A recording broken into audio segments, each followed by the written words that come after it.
All right, hey guys, welcome to another video. We're taking the RS3 on a little drive for a nice little afternoon cruise, and I figured I'd bring up the camera and kind of film my way home. This is going to be a little bit different, you know, kind of a little bit of a highway drive. We'll kind of talk about the characteristics and living with this thing kind of on a longer commute if you have to drive on the highway. We'll talk about obviously the noise. It's got plenty of that. You guys can hear the idle. It's crazy to believe that, like, I actually really like this car now. When I first bought it, it was kind of and you know, I still need to make a video kind of talking about the whole reason why I bought this car and the whole I don't know, the story behind everything, because it's an interesting one to say the least. But we'll hop right in and take it for a nice spin. Get a couple revs for you guys while we're, oh man.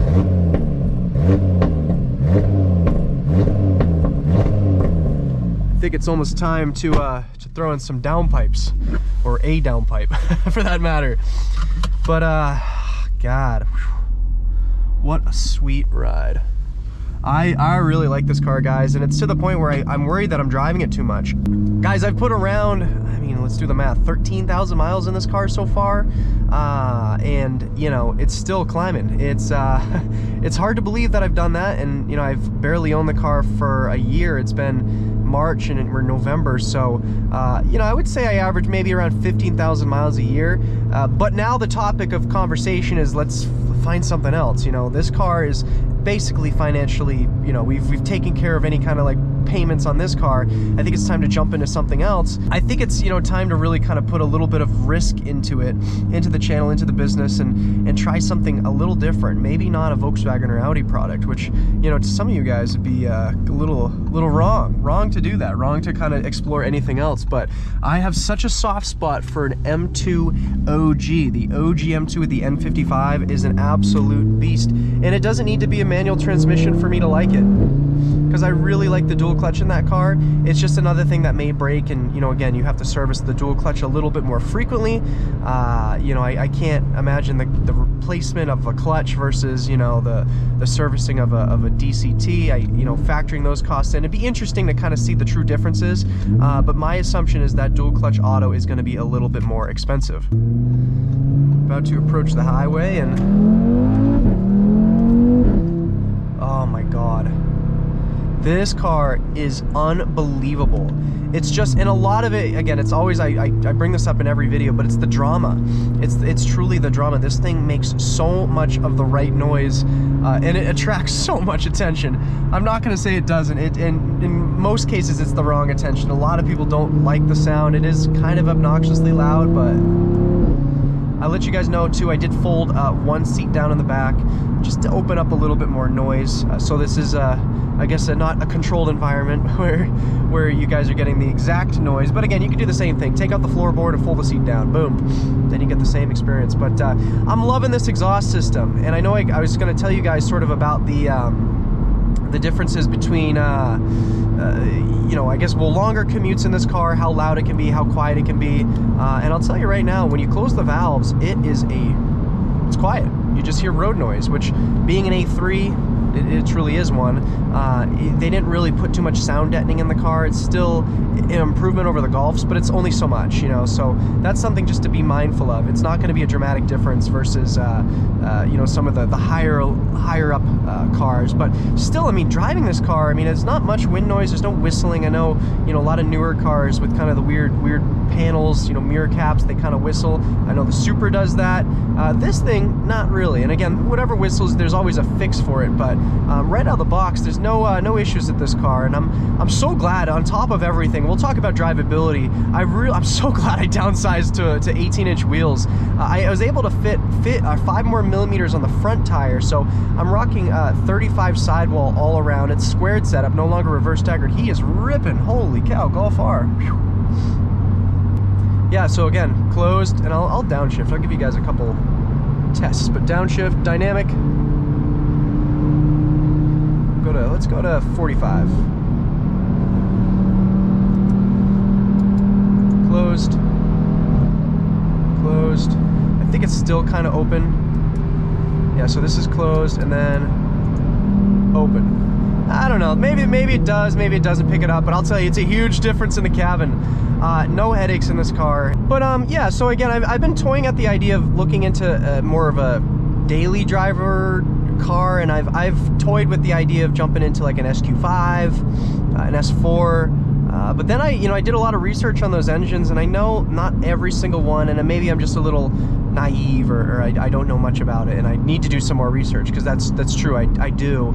But I know that those engines suffer, I forget what the word is for it, but I guess rocker arm failure, I think is the term that they coined for that issue. And again, I don't know much about what that entails, but I know in some cases if it goes undetected for too long, it will cook your motor. And I think it will always throw a code and you can identify, but at the same time, it's an expensive engine, and I already have that right now with the Audi, the RS3. So I'm kind of on the fence.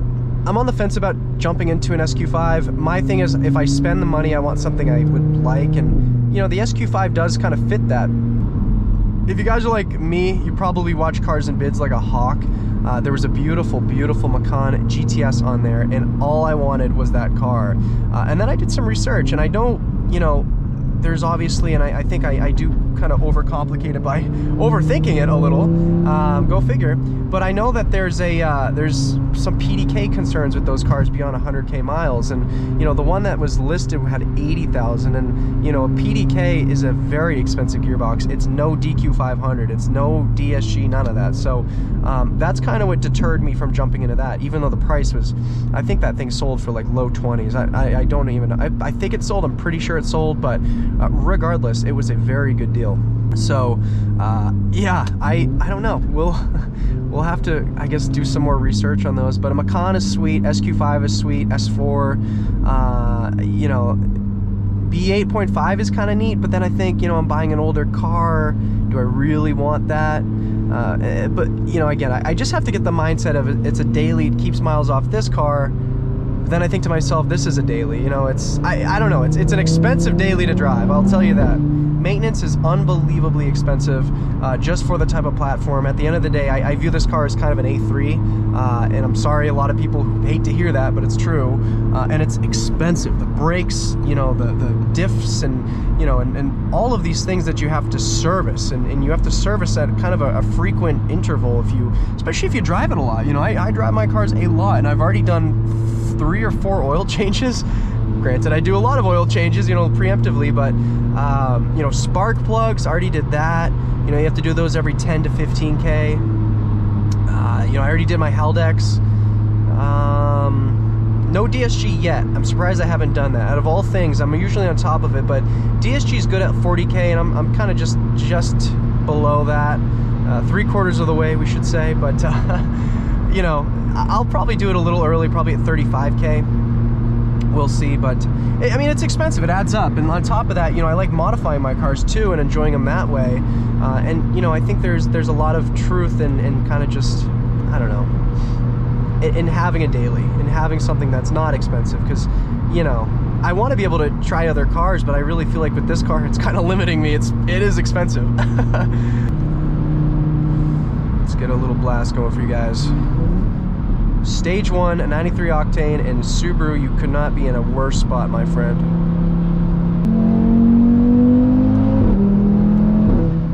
Oh my god. It's just this noise will never, ever, ever get old. Let's do the same speed as that Subaru. Downshift, floor it. Like, it's too fast. It's too fast.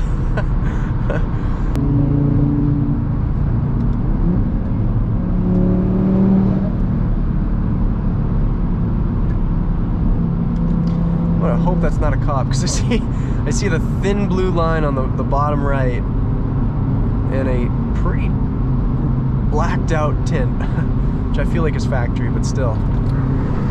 See if we get some noise. I don't know if you guys, you ever do the sunroof trick where you just get that pure exhaust? I don't think it's gonna do it over here, but just for the sake of the underpass, let's do it to it. Oh my god.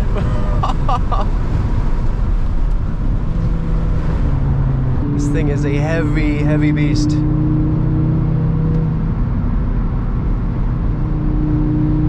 the brakes out.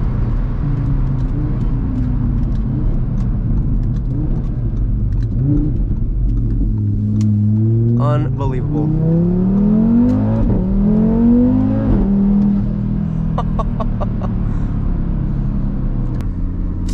Yeah, no, I think this is a great car. And you know, it's funny because a lot of people, I always have this conversation. People, I mean, they reach out, they ask, you know, is it worthwhile getting into an RS3?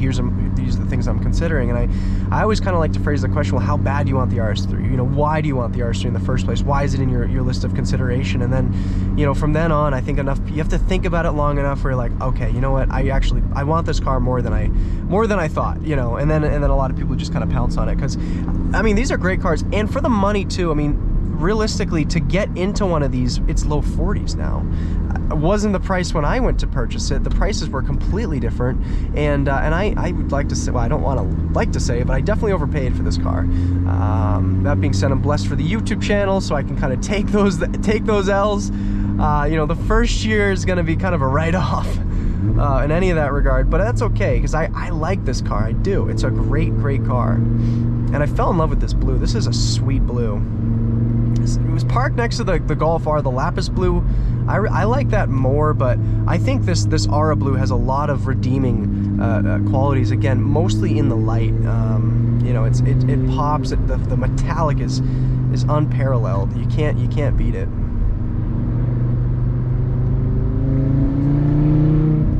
And that sound. Let's open that sunroof for you guys. Actually, you know what? I think it's gonna be a little too loud. We got horses. I don't want to be too loud for the horses. Sorry, my friends. I'm gonna briefly do all windows down for you guys. It's gonna be a little windy, I apologize.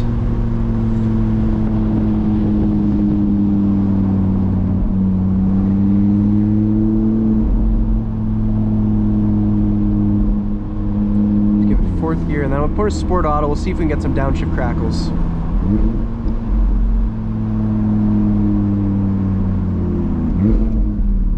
Won't do it. Hey, that's all right. All right, first gear.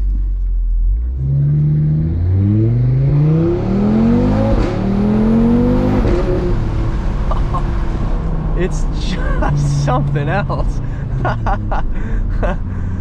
Yeah, I don't know what, I think for my next video, and actually, that reminds me. So for my next video, it's gonna be around Thanksgiving time. I plan to post it the weekend I'm back. So Thanksgiving, was it Thursday or?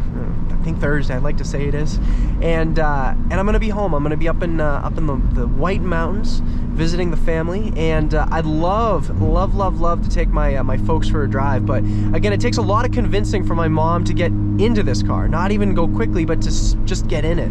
I can't blame her. I'm a bit of a spirited driver, and I really like a nice reaction. So I think I'll set the bar a little high on this, and I think it's going to be a little hard to achieve, but I want to get there. If this video gets 200 likes, even if this happens after the fact, even if it's after Thanksgiving, that's fine. But if I get 200 likes, I'll take my mom for a ride in this thing. And I promise you guys are going to like the reaction. We'll do launch control. We'll thrash the car. We'll enjoy the car. And yeah, we'll get a nice reaction. If you guys really want to see that, please leave a like.